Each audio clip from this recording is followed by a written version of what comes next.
I'm rolling right now, yeah. It looks sharp there. 3, 2, 1. Welcome to Dropping In from Omega Institute, a podcast that explores the many ways to awaken the best in the human spirit. I'm Cali Alpert. Dropping in today, Tracee Stanley. Tracee is the author of Radiant Rest, Yoga Nidra for Deep Relaxation and Awakened Clarity. She's the founder of Empowered Life Circle, a sacred community and portal of practices and tantric teachings, inspired by her more than 20 years of study in the tradition of the Himalayan masters and Sri Vidya Tantra.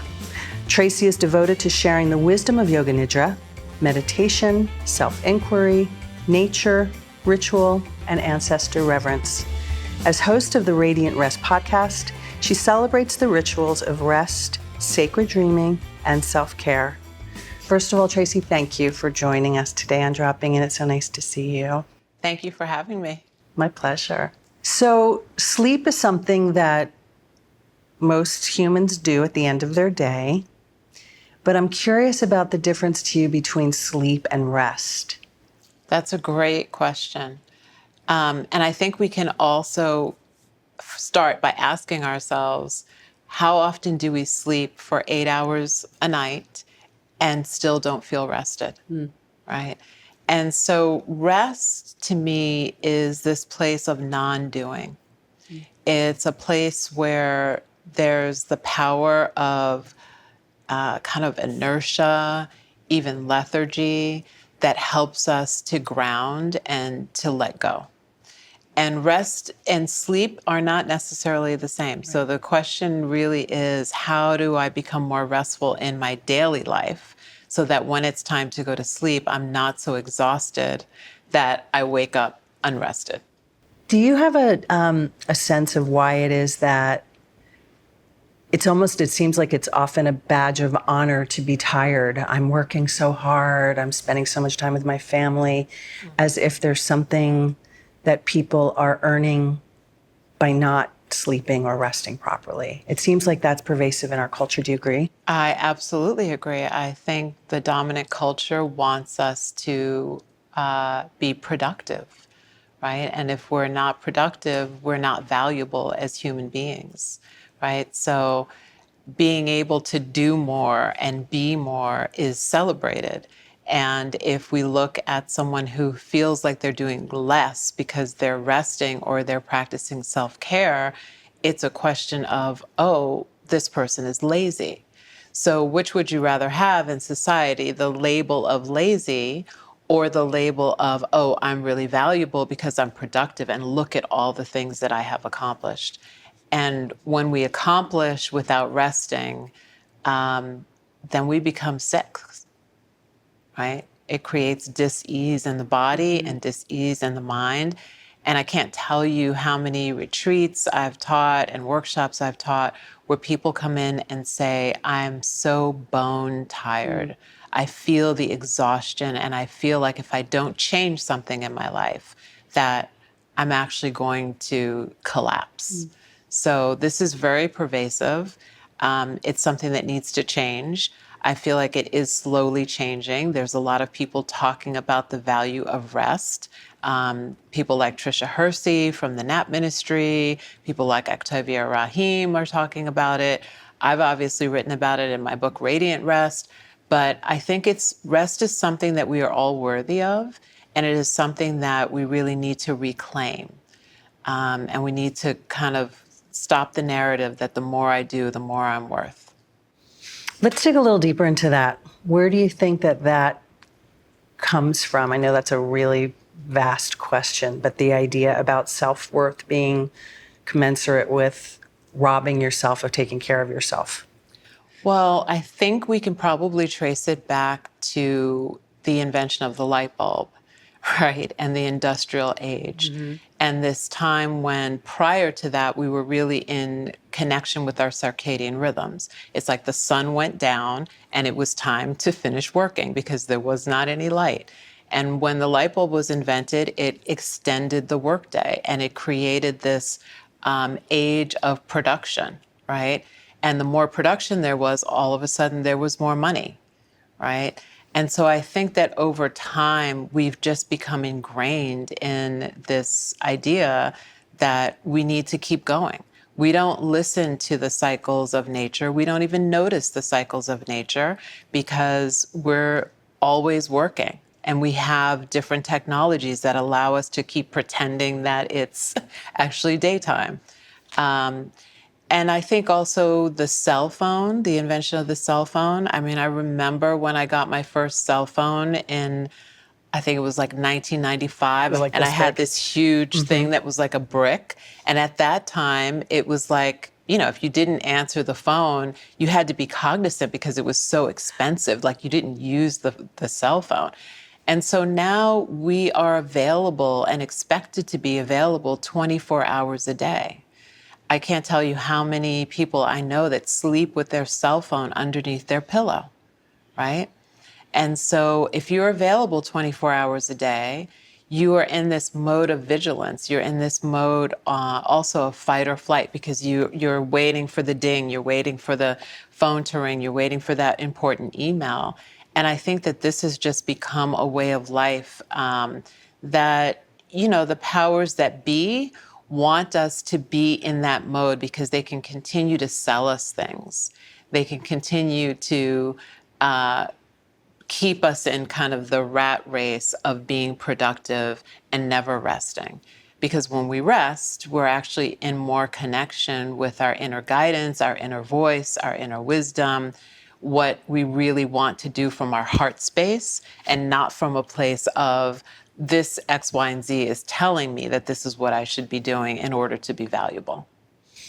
That's something that continues to baffle me often, is that it seems that the more available we are for everyone else, and it seems like it's a societal compulsion to be so, the less available we are for us. Yeah, absolutely. Why do you think we've gotten so far away from it? Beyond the productivity and the culture of currency. That's an interesting question. I mean, I feel like there's too many distractions. Yeah. There's too many things to do. There's too much to acquire. There's too much of, if I don't do this, I'm going to miss out. There's too much competition. Well, this person has that and I want that too, right? There's too much looking outward for value as opposed to looking inward. And the more we kind of focus our awareness externally, the more we feel like we need to grab things in order to be able to be valuable. We still have a little to learn, don't we? We all have a lot to learn. You've talked about the cultural blocks and the right to rest.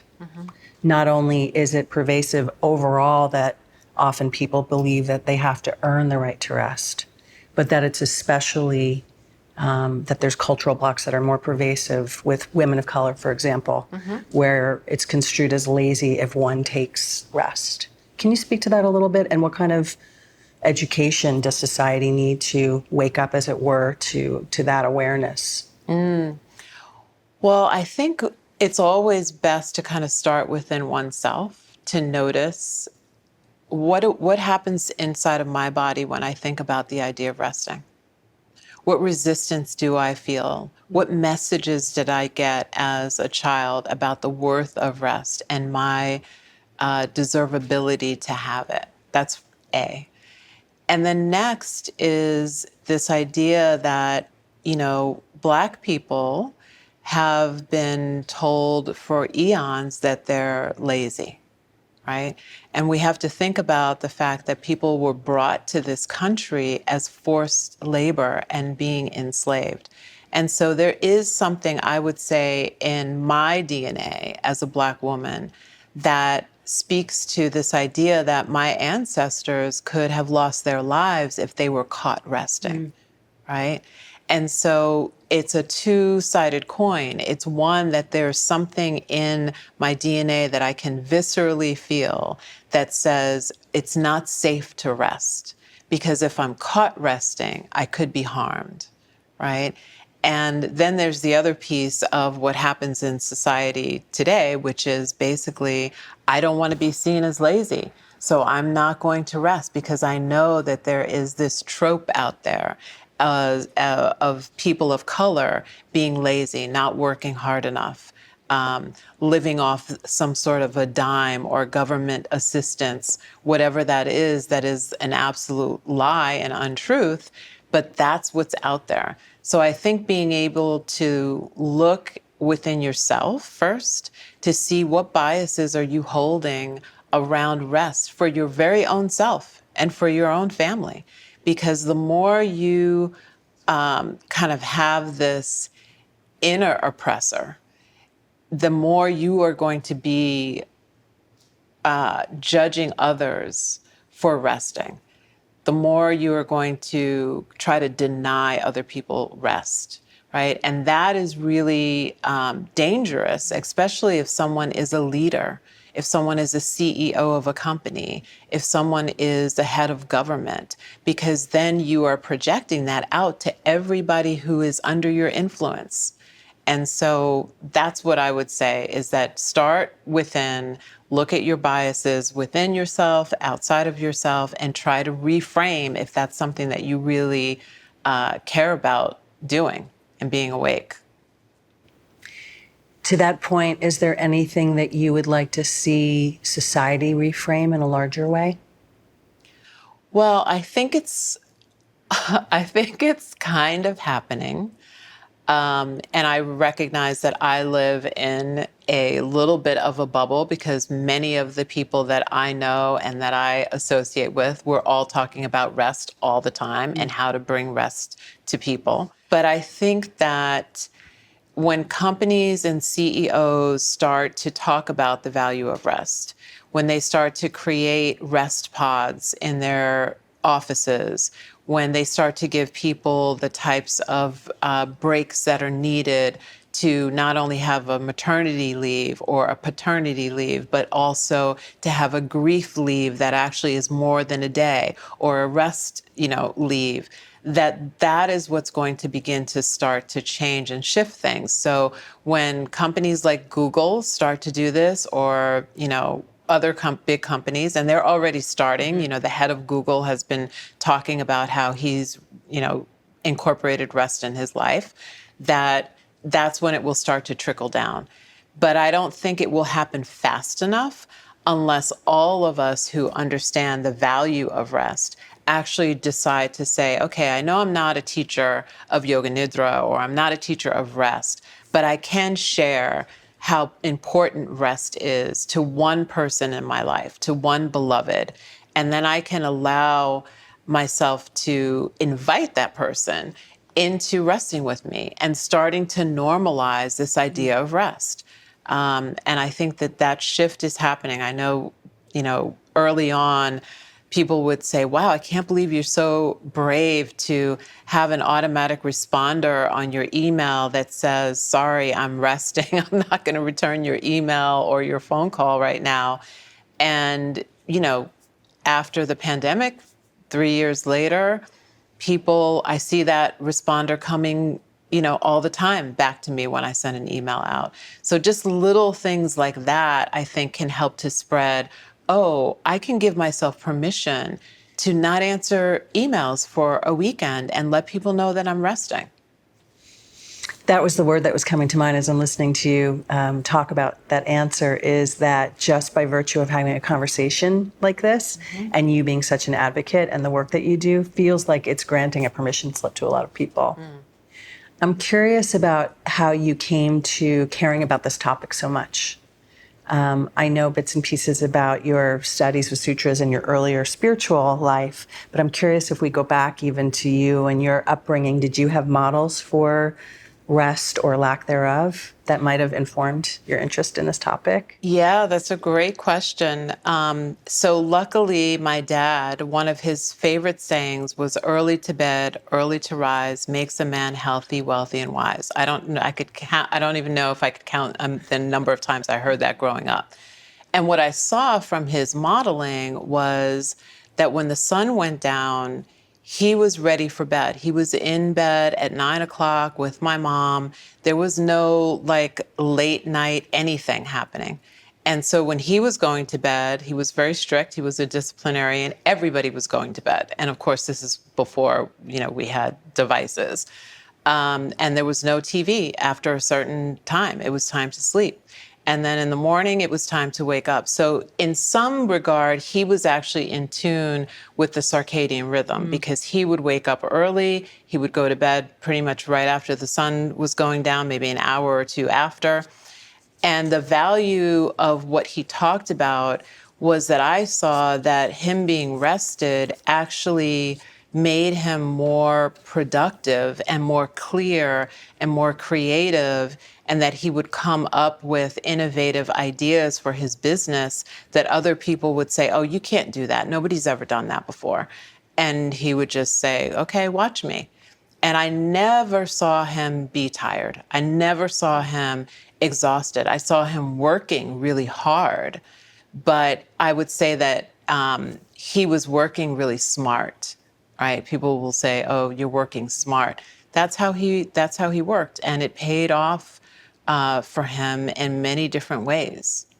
So, in keeping with your dad's traditions and everything that you learned as a kid, do you think that your expertise in your career now is based on that from a conscious choice or by osmosis? I think in the beginning, it was a little bit like I wanted to emulate my dad. And then I think once I got older, I was never interested in going out, right? I'm introverted, number one. So I was never interested in going out, and I always loved just being up early. And I realized, I think when I started my career in film, that all of my other friends who were executives, they were going out late and partying and this and that and coming in, whatever they were coming in as in the morning. And I always felt like that was a real gift to be able to wake up early, to be okay going to bed early, not feeling like I was missing out on something by not going out. And I feel like it also gave me in my career kind of an edge of just being fresh. Let's talk about your passion of Yoga Nidra and something that you teach and obviously write about.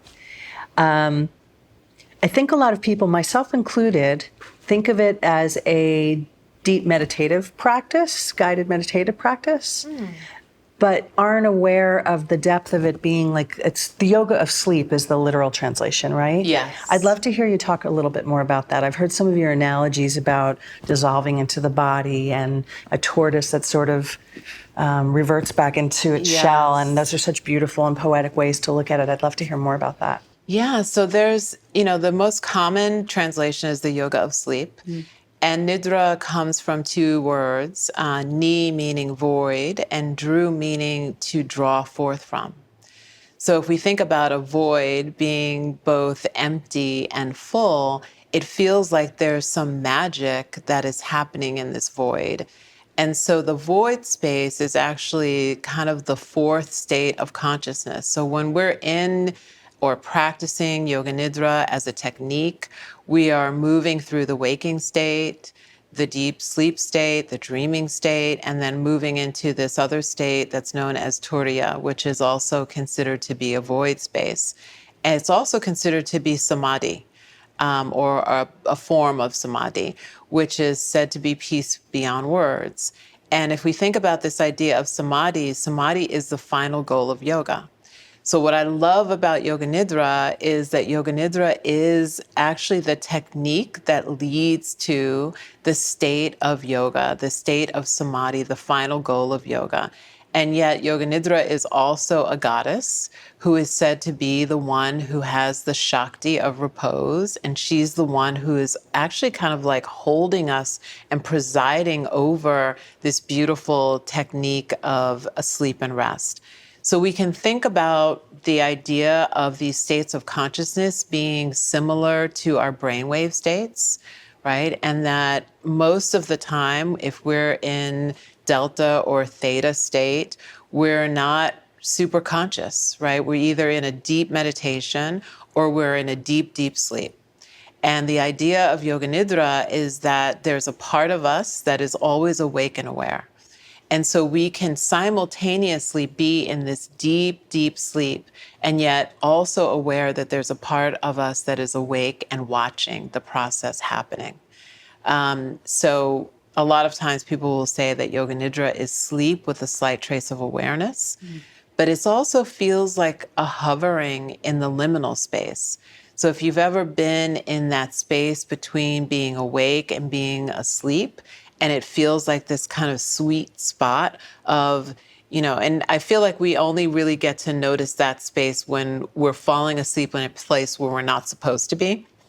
Right? Where you feel like you're about to nod off and you feel that sweetness coming to you. And then you're like, oh no, I have to wake up.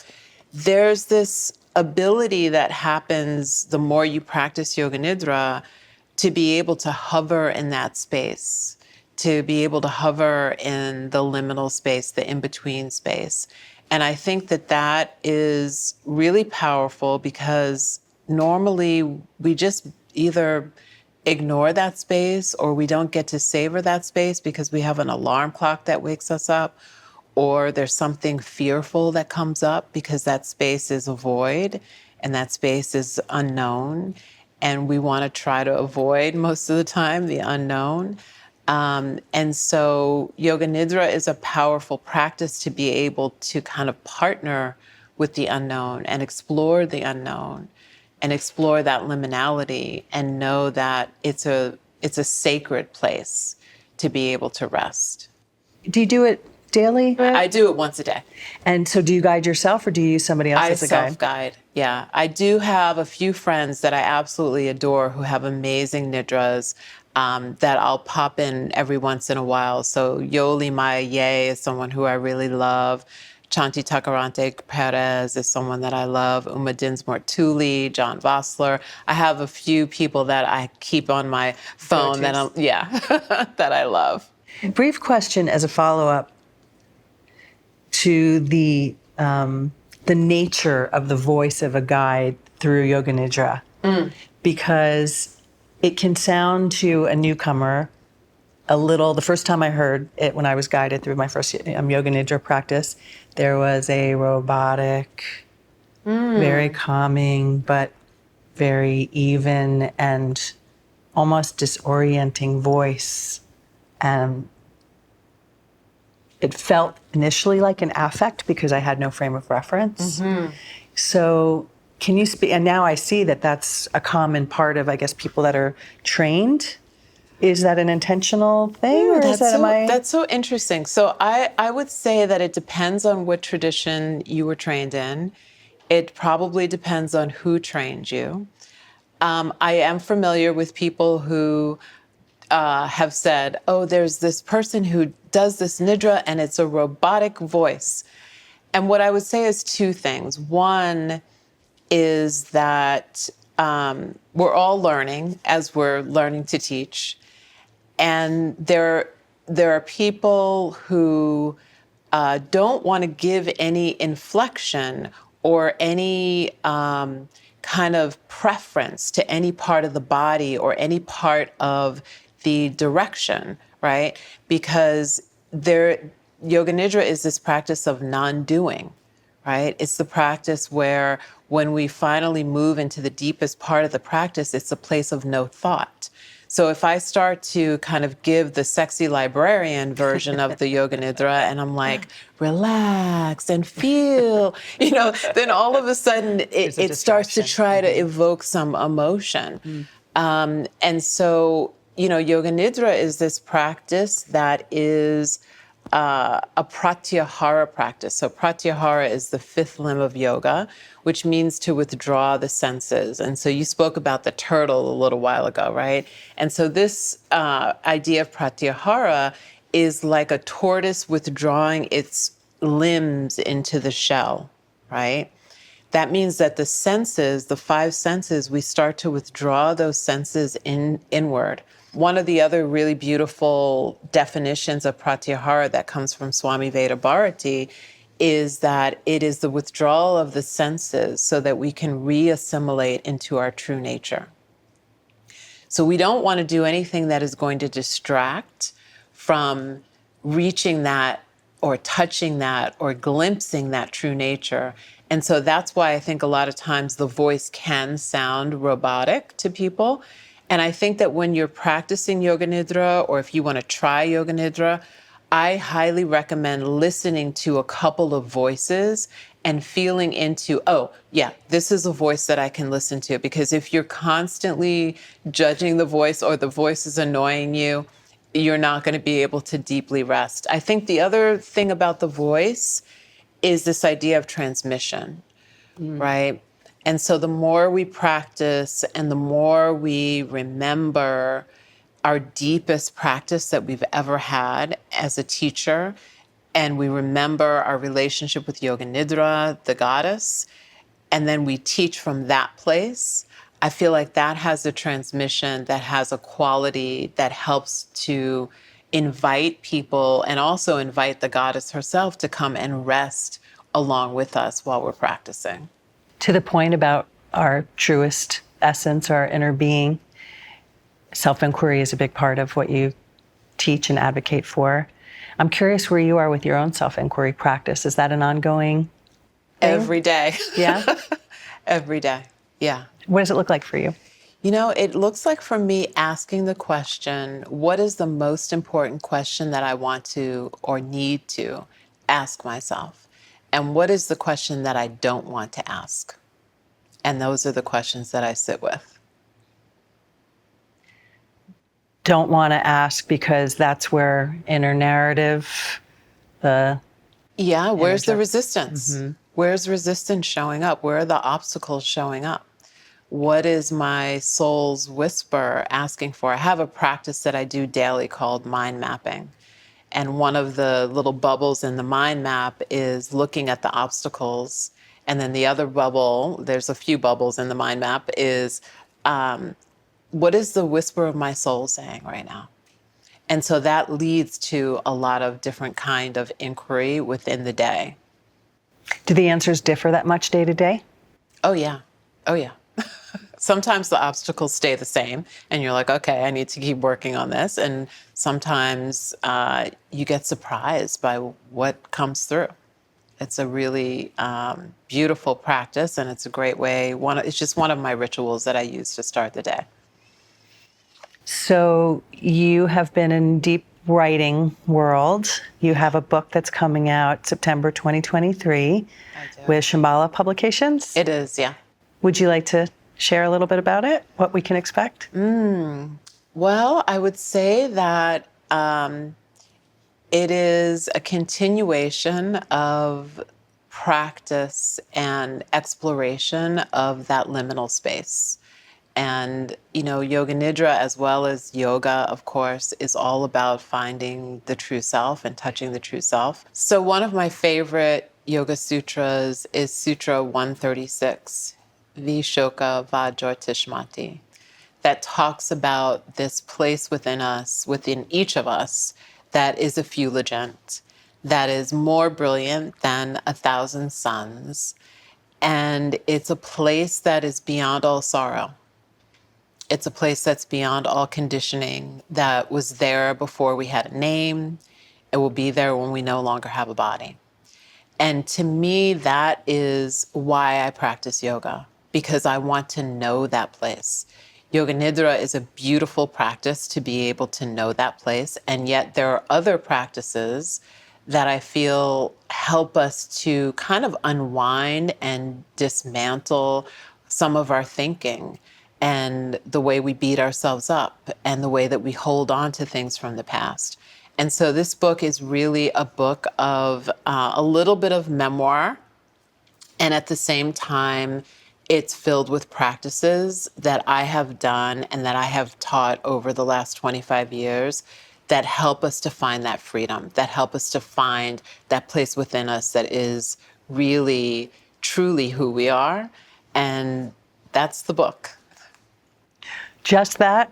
Just that. Just the few practices that I have, to be able to share. Finally, I have 3 questions that I like to ask everybody that visits us on Dropping In. The first one is, I'd like to grant you one wish for our listeners and viewers. What would it be? Well, I think that my one wish would be that you find that seed within your own heart, within the cave of your heart, that contains the entire cosmos, and that you realize that we are all connected, and that you drop all of the things that keep you from being connected and keep you in the illusion of being separate. What's one thing you wish for yourself? One thing that I wish for myself is freedom and liberation. And finally, what is something that you'd like all our listeners and viewers to take away from this conversation today, if nothing else? If nothing else, the importance of rest, and to really consider, to contemplate, what is your relationship with rest? What is your resistance to rest? And give yourself a few moments to be able to take in resting, take in the beauty of repose, of letting go, of surrendering. It doesn't take a long time. It can be 3 minutes, and that's all you need. So if people would like to find out more about you and what you're working on, your endeavors, your teachings, where can they find you? They can find me at Tracee with 2 E's, yoga.com. That has all the things. And you can also, if you're interested in my book, Radiant Rest, you can go to radiantrest.com and you can find out about the virtual book club and all the different things there. Thank you so much for taking the time. It's such a pleasure to talk with you. Thank you so much, Cali. Thank you. Really appreciate it. Thanks for dropping in with Omega Institute. If you like what you see, please subscribe to this YouTube channel. To listen to the audio version of Dropping In, find us on Apple, Spotify, or wherever you get your podcasts. Dropping In is made possible in part by the support of Omega members. Omega members enjoy a host of beneficial experiences when they donate to help sustain Omega's programming. To learn more, visit eomega.org/membership. And check out our many online learning opportunities featuring your favorite teachers and thought leaders at eomega.org/online learning. I'm Cali Alpert, producer and host of Dropping In. Our video editor is Granell Knox. The music and mix are by Scott Mueller. Thanks for dropping in.